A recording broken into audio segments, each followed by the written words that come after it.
This video will cover the removal, cleaning, and replacement of an overdrive solenoid on an M46 transmission Volvo 240. This can be completed over an extended coffee break. Start by raising your car with ramps or jack stands.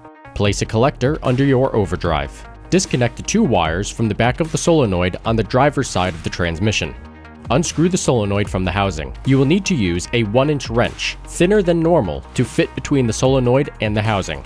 Remove the solenoid and clean with a non-water-based solvent that will evaporate quickly, such as brake cleaner. If you have new gaskets, replace those at this time. I am reusing the old gaskets for now as I don't have a new set. Test functionality by connecting a 12-volt lead and a ground lead to both posts on the back of the solenoid. If working, you will hear an audible click and see slight movement through the solenoid holes.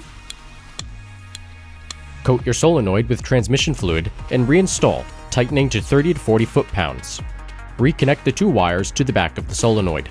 Unscrew the top-level check screw on your transmission and replace the oil that was lost during this process. Since my car is a 1982, I am using Type F ATF. Once full, which is noted by fluid spilling from the port, resecure your check level screw and you're all done. Enjoy your Volvo 240.